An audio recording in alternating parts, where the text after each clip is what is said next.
mindset in order to do that.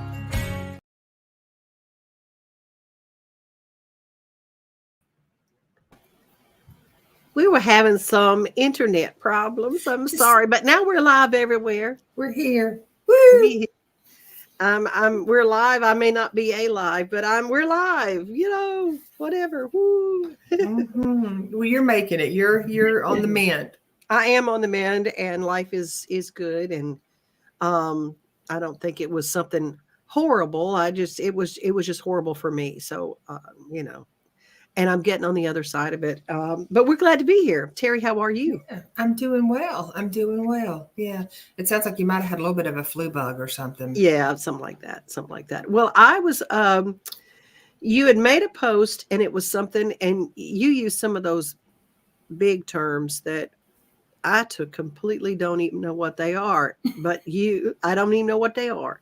Some of them but it sounded like something we need to talk about.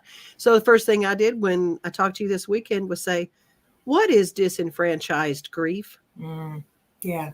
And I went, oh my Lord, that's so many people and so many times. Let's open that box for everybody, like a little present, Let's just unfold that little present. Disenfranchised grief. Well, first off, let me just say that there are a number of types of grief, well over 30. And that is probably shocking to a lot of people. But what it all boils down to is that grief is grief, right? Mm-hmm. But disenfranchised grief,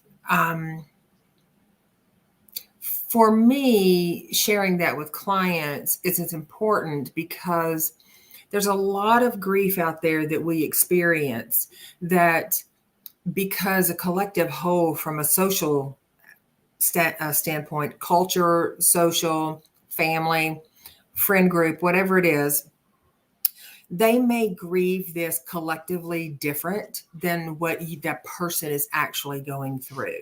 So disenfranchised grief is when a person is experiencing a grief that society by and large does not agree with the lens that they're seeing their grief through. Yeah. This oftentimes is around death or loss. If someone dies by suicide, if there's alcohol or drugs involved, if, say, you've had an affair, you've been a mistress or what would you be if you're a guy having an affair? A mistress, whatever. You're a guy or a girl, woman or man. A mistress, a mistress or a mistress. And you've been with a person for some length of time and they die. And, there you're not you're not really part of the family. No, you're not. If when I've come in contact and worked with families or individuals who have been affiliated with someone or persons who have been in the public eye for some crime, and then their loved one dies, that family is not allowed to grieve the way that they would typically grieve because society looks at that situation and says, well, they deserve it. That was unforgivable. How dare you grieve for them? Yes. So that's a disenfranchised grief. And a lot of times at the holidays, even roll it back, even when people get divorced or their breakups, and your heart may still be navigating that. And you may have family or friends that are like, you're better off without them. Let it go. They're a loser, whatever. You're not allowed to grieve because people feel like they need to put on this performance mask and say it's okay when really it's not. Right. If there are so many people who are joining us, grief during the holidays is a time also, just the not time. It's just not the right time for that, and you don't get invited to parties. Right. In the holidays, you don't get invited to the family thing. Well, she probably wouldn't want to come, or he wouldn't probably want to come because we're going to be all happy and we don't want him to bring us down. They say it's for the person that's grieving, but the truth is, you don't have to deal with somebody who's grieving in your holiday party. Michelle is with us on Okay, YouTube. Michelle. On Facebook, we've got Elizabeth and Corinne and Angie and Candy, and Elizabeth adds, "Ooh, I resemble disenfranchised grief on many angles." Yeah. So, that disenfranchised grief, it puts people in a pretty precarious situation because they want to be involved with holiday things. And even if it's not the holiday, they want to be involved in life. They also want to be able to share their heart space with someone. But if you are sharing it with a collective that doesn't necessarily agree with how you're grieving, or that you actually, it sounds harsh to say, have the right to grieve, then you can find yourself in a place where you're holding it in because you're just not Right. you're not allowed to grieve the way that you want to. And then you'll start shutting it out and not sharing and isolating yourself, which can lead to a whole host of emotional, mental, and physiological problems. Another thought, as I was thinking about this last night after we talked, you're that person who has passed the sell-by date on grief for most people. In other words, okay, it's been a year. You should be over this by now. It's been a month. Aren't you through this by now?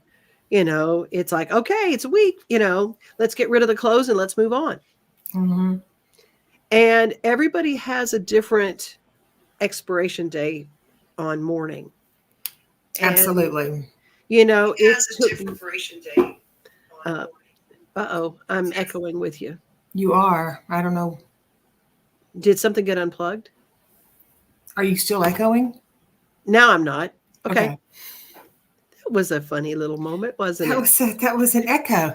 It was one of your angels echoing in. I wanted to make sure that it wasn't that I was all pilled up, and I go, are you hearing those voices too? You know me, I would have been like, what voices? I don't know what you're talking about. I know that is what you would do. Oh, that's so funny. Elizabeth says, I've learned to share only with people I trust beyond trust. Right. And Corinne says, this is a different holiday for me. No family, no dog, empty house. Now that's another disenfranchised grief. Corinne brought up another one: when your dog passes. Absolutely. Your horse or your cat or your pet of many years passes. That is a really quick, people expect you to bounce back by that. Okay, aren't you over that by now? And I'm going to tell you something. It's been a year since a year, 2 days ago, that my fancy left me, my horse. Mm-hmm. And I'm still not over that. I still have a feeling of loss that I cannot quantify. I can't explain. And I'm not the same with my horses that are left. And I'm working through it. Mm-hmm. But and Corinne says, no, I'm not over Benny, not yet. And you know what?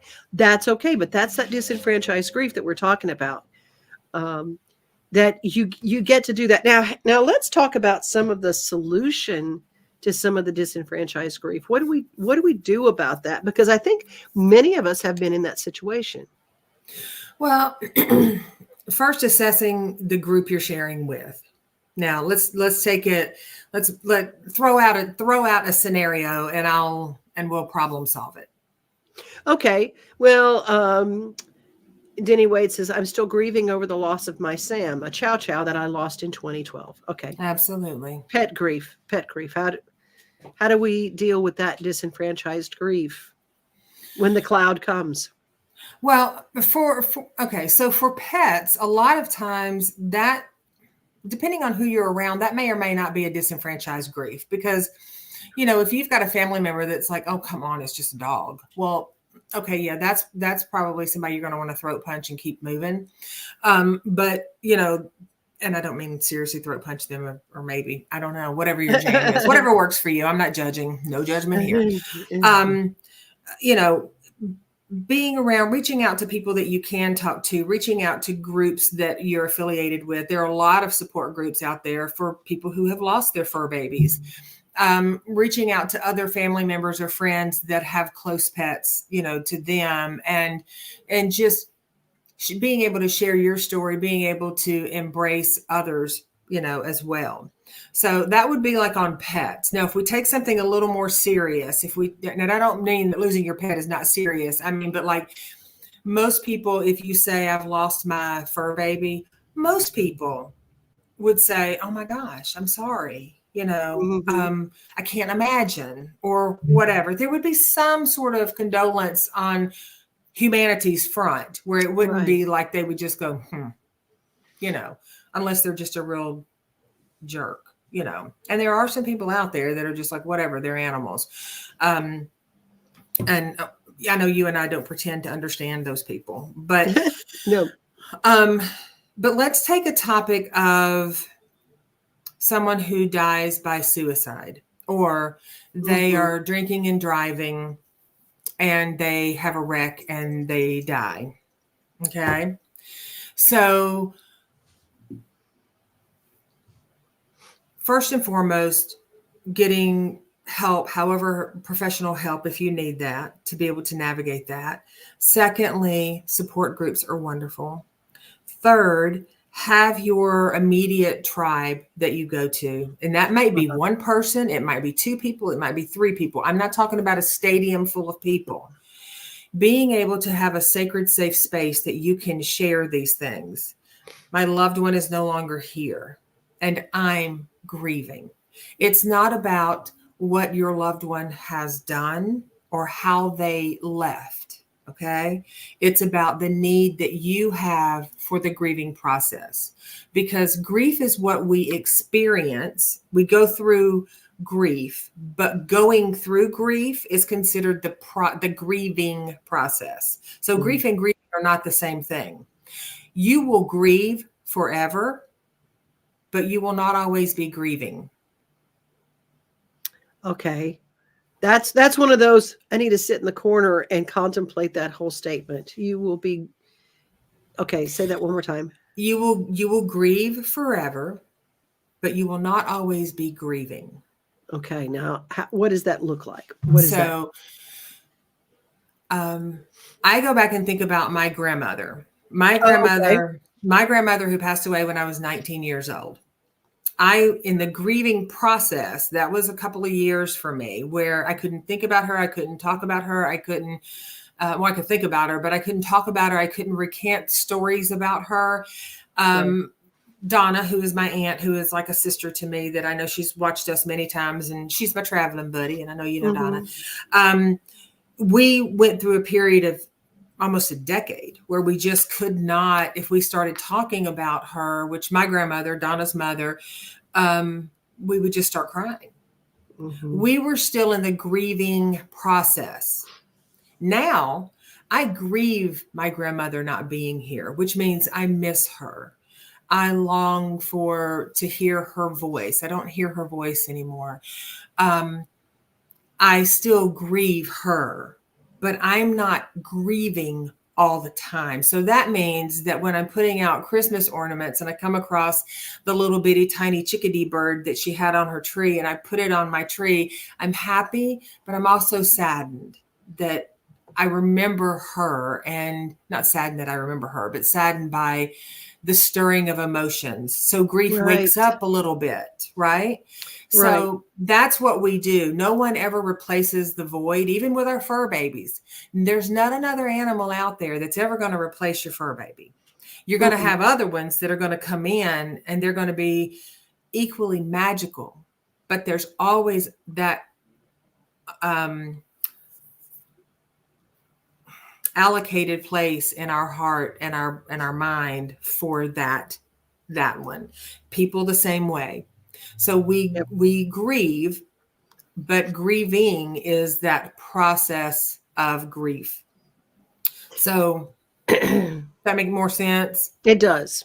It does. Okay. And it's so wild that you say that too, because I went into a shelter after my Winston died. Winston was a miniature schnauzer. He went with me to voiceovers. He went with me to the radio station. He knew if I put my headphones on, he lay down and didn't move a muscle. And he waited. And like the minute I took those headphones on, he would get up and shake and get all his juju kind of going. And then I put those headphones back on and he would lay down. Mhm. He was my perfect dog, lived to be 18 years old. And when he left, I couldn't do it. So I went back to the shelter and that called me about a miniature schnauzer, which was on my list. And and the woman at the front, she goes, this is not going to replace Winston. And the way she said it, I thought, throat punching wasn't a thing then, but I really could have at that moment. I didn't even know about that. And I didn't even think about that being an option. And I said, well, that's about the worst thing you could possibly say to me. Mm-hmm. I said, I realize this isn't him. I fully realize that, but there is a hole in my heart that's so big that if I start loving on another thing, and that's when Henry stepped in. And did he take Winston's place? No, but he certainly did take a lot of my attention away from sitting in a corner and crying, because Henry was a lot. And, that's some of the things. Yeah. And that's when you are in this immense grief with a person. I always say, get involved in something that's bigger than you. Once you get past, I don't mean when you literally can't move. If you can't breathe, I don't mean that. We all know that when it's the dark grief and you just got to go through. You have to, you're just required to be still, even though everything in your body wants to not be still. But moving into the next thing, I said, finding something bigger than you sometimes helps move you to something else. Even in a group of grief support, being able to share your story and say the names. Oh, absolutely. It's just really huge. Angie adds up, how do you deal with the anger that comes with the grieving? My sister passed almost 2 years ago, and I'm still so angry at her because she didn't have to die. She contributed to her death by way of her lifestyle. Okay. All right. I would say, if I would tell any person, any client, anyone this, have a conversation with her. I get it. She's not here physically anymore. But have a conversation with her. Allow yourself to feel the anger and allow yourself to be okay with being angry. A lot of times when we have folks that move on, what happens is they don't, when we have folks that pass away, even when they have contributed to their passing, we, by society, we say, well, it's not okay to be angry. You have to they're not here anymore, and that's horrible. True, it is. However, anger is a very natural part of our grief. Now, I'm not talking about the 5 stages of grief, because I would argue that there are more than 5 stages of grief and they're not linear, but have the opportunity, get a picture of your sister if you have one, and put it where you are looking, not looking down at it, not looking up at it. Put it where you're looking straight on at it. Maybe you put it on a mirror or something, and have that conversation. Yeah. Just allow yourself to say everything you need to say. Now, people often will say, well, I don't want to put that bad juju out into the world. But if you're holding on to it, it's destroying you. Physiologically, it's changing your cellular structure. So you're not putting it on her. If she were here with you, would you have a conversation or a phone call or a text or something to say, what are you doing? Do you realize what you are doing to yourself? You can have that same conversation. Doesn't mean we don't love them when we're angry. It just means that there is something that needs to be said. And anger, at the root of anger, is usually, most always, hurt. Because you want someone to love themselves enough not to hurt themselves. Because when they intentionally hurt themselves by self-harm of any fashion, the family is hurt as well. Oh, it's huge. It's huge. And you did an exercise, and this brings us to something coming up January 6th, which is our yearly reboot. We're going to have a get together. There is an exercise that Teri did with a phone. And you put it in a room where you could close the door and you pick up that phone and you have a conversation with that person. Yes, I call it the recollection phone, but I've seen I've been doing this for several years, and I've seen in the last couple of years, there's like a lot of them around. People have them put up outside their homes, like random little phone booths. And I love it. I love that they do that. But that gives you the opportunity to call that person that you're grieving about, you're angry with, you are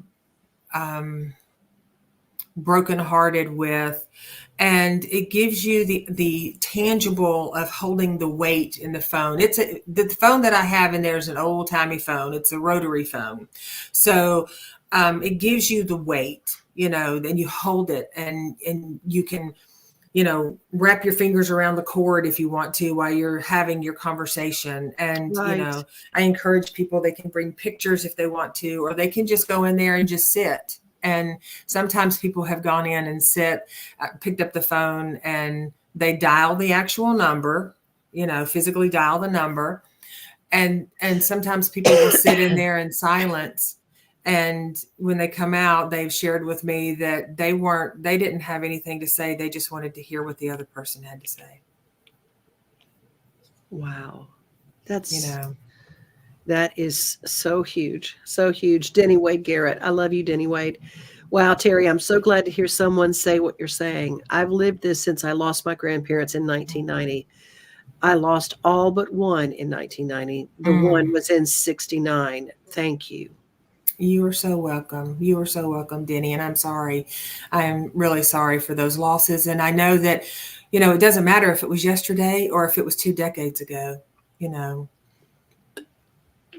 There's, I always say it was for my dad to go 13 years ago and 13 seconds. Mm-hmm. Mm-hmm. It's the same. Thank you, Teri. Angie says, I was meant to hear this today. I haven't been able to catch the shows lately, but for some reason I did today. Well, there's always that reason. There is always that divine intervention that gives us that.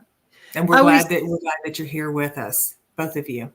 Part of that conversation in the phone, or when you start recalling them, for some reason in the last few years, I know when I'm getting to a good place in my grief, when the funny stuff really starts coming back to me.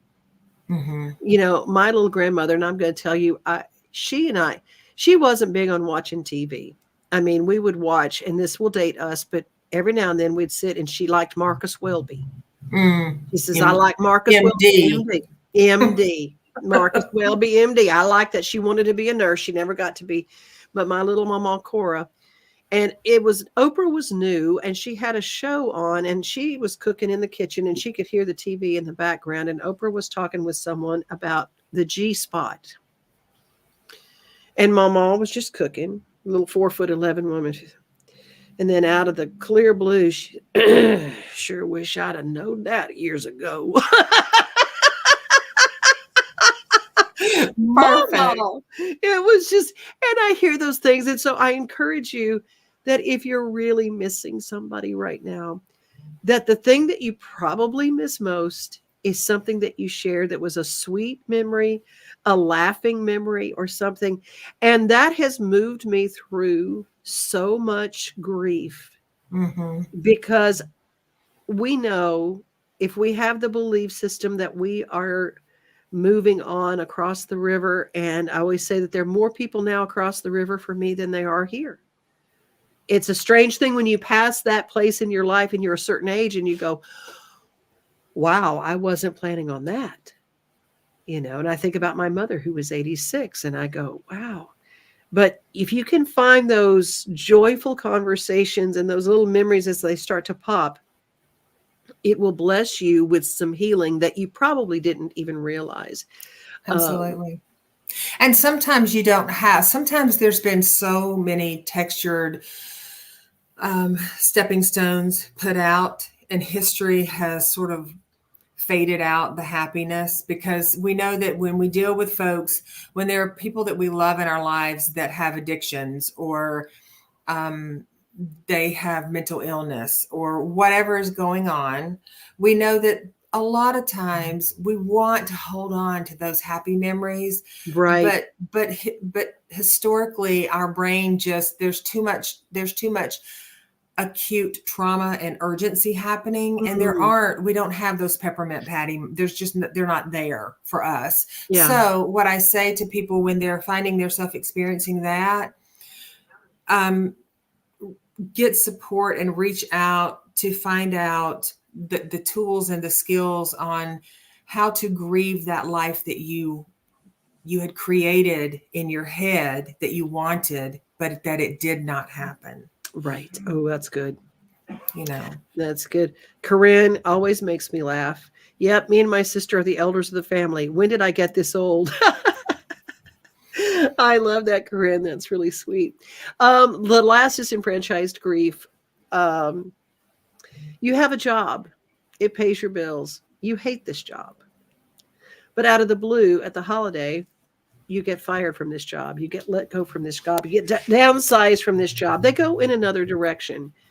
Let's talk about when you tell everybody, I got fired. Yeah, but you hated that job. Yeah, but you hated that job. Yeah, but I don't know what I'm going to do now. well, so you know how my brain works. I do. And I'm thinking in my head that if you hated that job, you might, as we say in the South, might should have been looking already for something else or coming up. Don't cut yourself short with things that you can do. You have to be careful with what we put out there. And I don't want to shift gears too hard here and turn the steering wheel too far, but you have to be careful with that energy you're putting out there. So every day when you get up, if your first thought is, I hate this job and I hate the people I work with and I can't stand it, well, somebody with a higher power than us might just intervene and go, well, here, I'm going to make that better for you. Boom, you don't have the job anymore. But then instead of going, I get to start over, because that's a scary thing, right? Nobody wants to lose their job. It's terrifying. Money is one of the biggest security blankets that we have. Mm-hmm. And you can have all the money in the world and still feel like you're poor and still continue to grapple.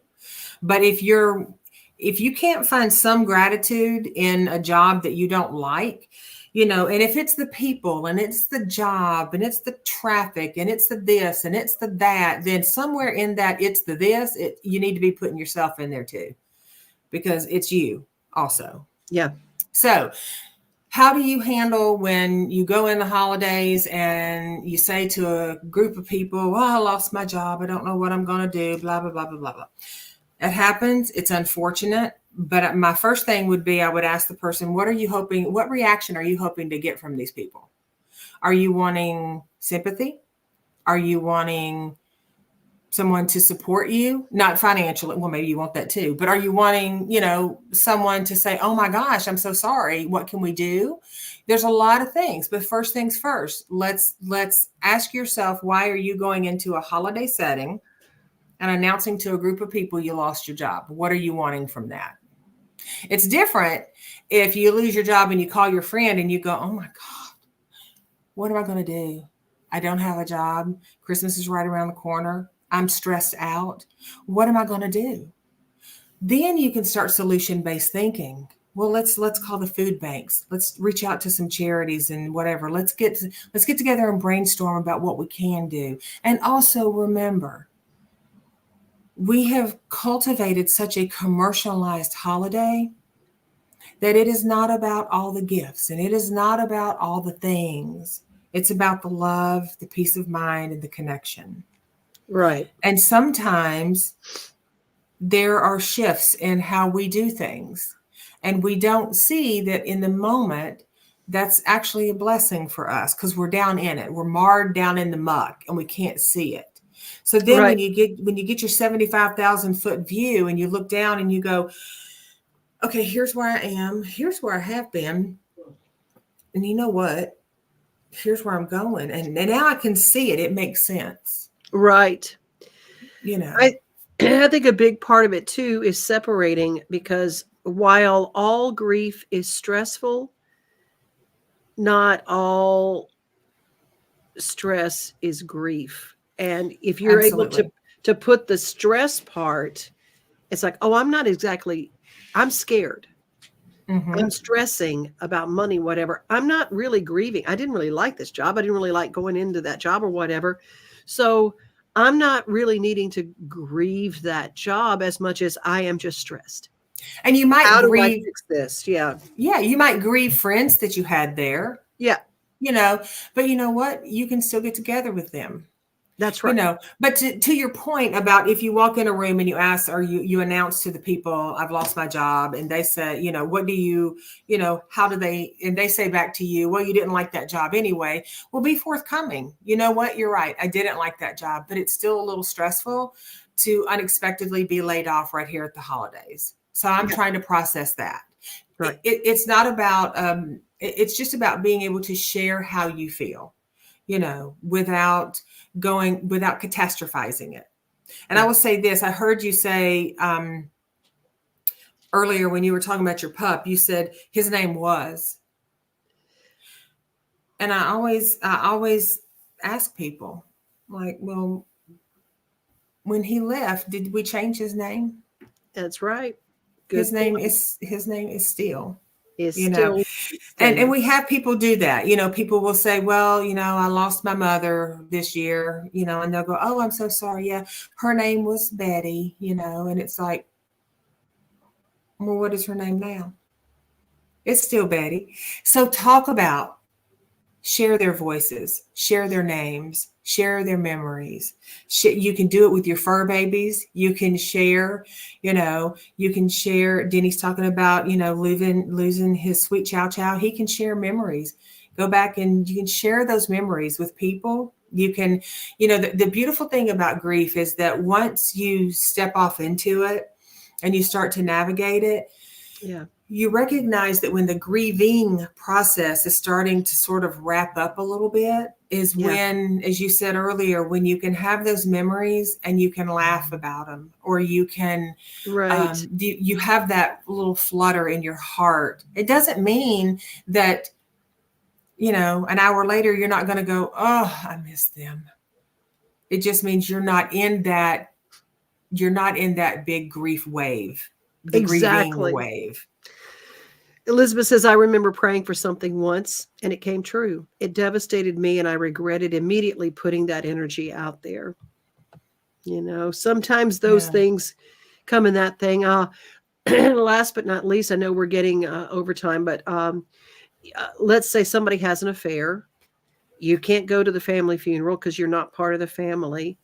Um, there is a way to grieve a person like that. We're not judging you because you had the affair, because sometimes that happens. I mean, um, I didn't realize someone that I was seeing from another town was married.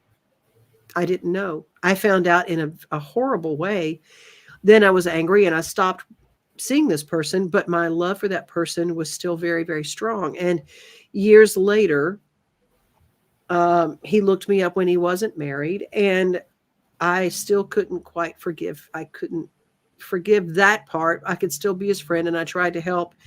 And ultimately, his daughter called me when he passed away, and I didn't even know how to handle it because he was an alcoholic, and I wouldn't take his amends when he did it because he had lied to me in so many ways and all that kind of stuff. But I wrote it out. I literally wrote my story with him out, and I said Mm-hmm. all the things, and I took his amends after he went to the other side because I knew at that point he was truthful about them.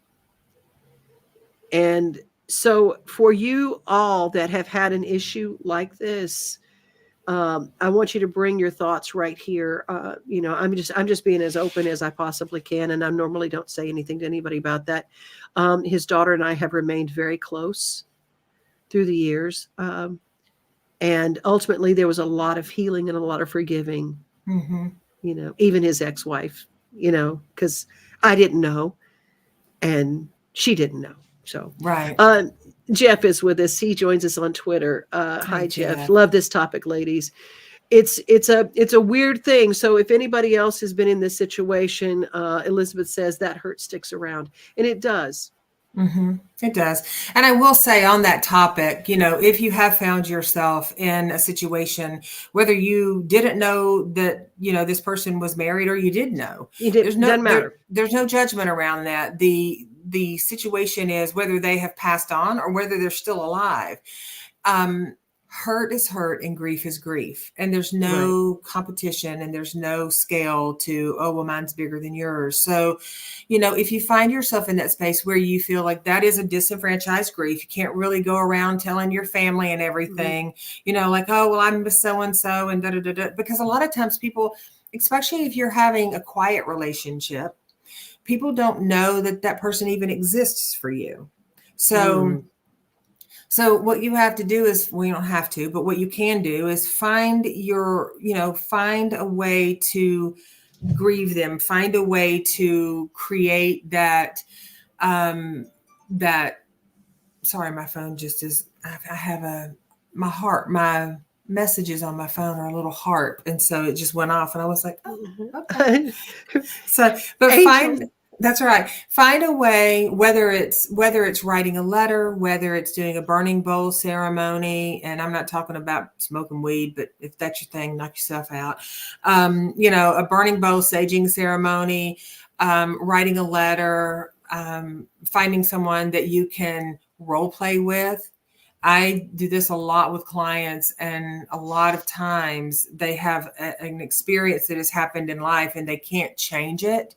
So we can interject ourselves in there. And if you have someone that's safe for you to do that, you can sit with them back to back on the floor. Or if you have, at my office, I have a blue ottoman looking thing. And so you can sit back to back where you're actually leaning up against one another, and you can exchange how you feel and what your grief is, and all of that. And that can be a safe space, for people. And don't be afraid to have conversations with these people, whether they are still on this earth or whether they have moved on to wherever it is they're going, because everybody got a lot of different belief systems out there. So wherever it is they go. But don't be afraid to have conversations with these people, even if they're not here anymore or if they're not in your life anymore. And when you're having these conversations, be careful not to ad-lib what you think they might be saying back to you. You're just having a conversation with them. Ooh, that's good. That's good.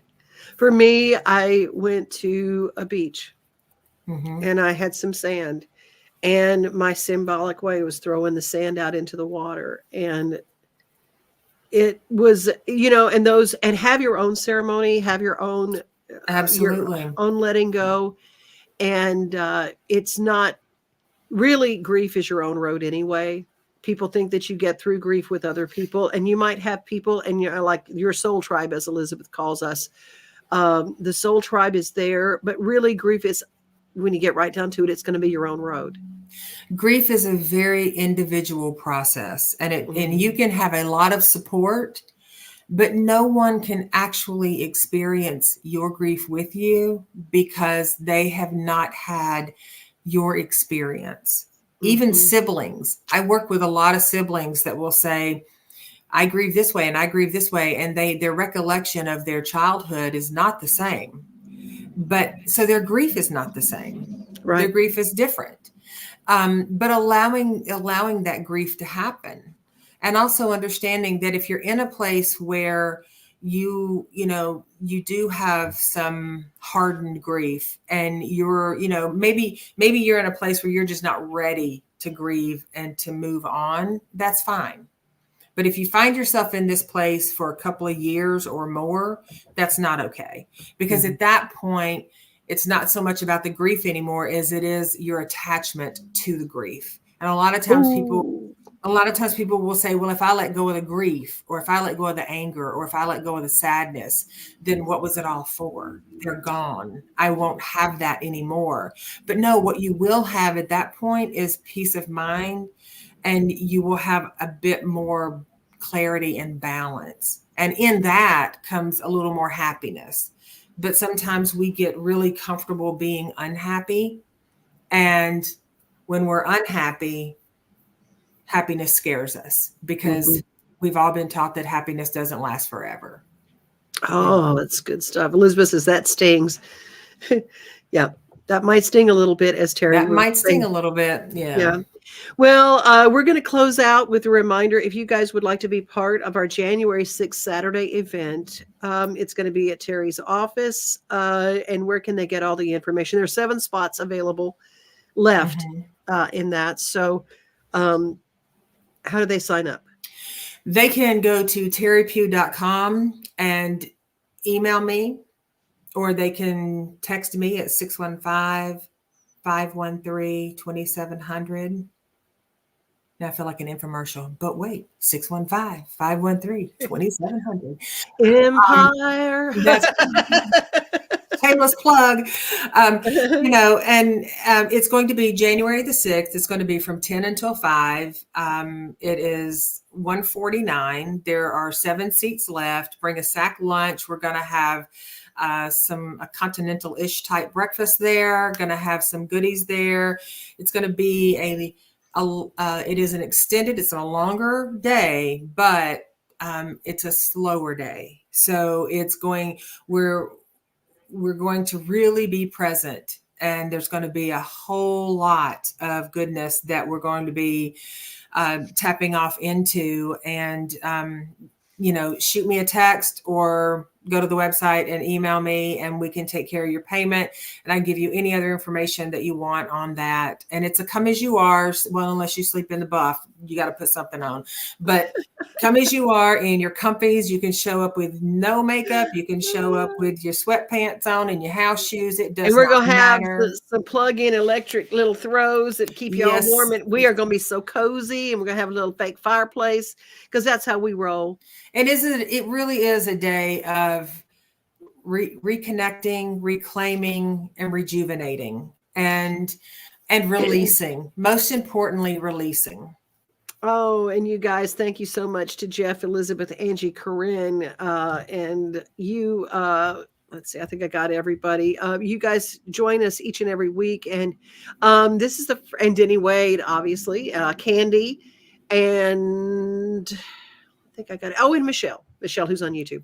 And I said Twitter, but Twitter is now X. So thank you for joining us on X. And thank you for your comment. That's a wonderful podcast, Jeff says. And we've been here for a while, and we welcome you to be part of our wonderful January 6th event. And if you're not, you can still join us every week. We're here on Wednesdays, noonish,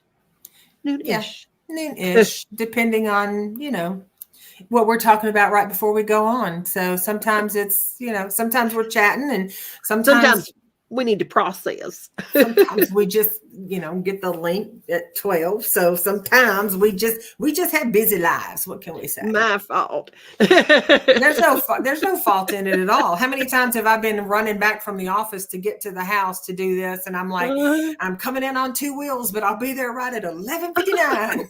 It's all good. EB says she might show up in comfy, presentable jammies, and that's fine too. There you go. Just show up. We don't care what you have on. Just show up. Just, bring your lunch and an open heart. That's all you gotta bring. It. So yes. So I guess our 27th show, are we going to be doing a throwback that day? I think we are. We're going to probably do an encore presentation. So next week we will not be here. So we will not be. Well, we will be here, but we just won't be live. So if you leave us comments and ask us questions, don't think we're mad at you. We're just not there. So there's that. And for all y'all probably see y'all's comments from last year. So right. It'll be like you're here too. That's right. Okay. Well, again, we appreciate each and every one of you sharing with us and choosing to spend your time and your noon o'clock hour, wherever that is for you in the world, with us. And we hope that you all have a peace-filled holiday. And we also respect completely that it's not always the happiest time of the year for everyone. And so, creating a space for not only yourself when you're going through stuff, and also having an open heart for other people who may not be having an easy time. And instead of telling them how to be or what to be, ask them how you can support them, or just let them know you're thinking about them. So good. And on that note, everybody say it with me. Increase Increase the the peace. peace. That's right.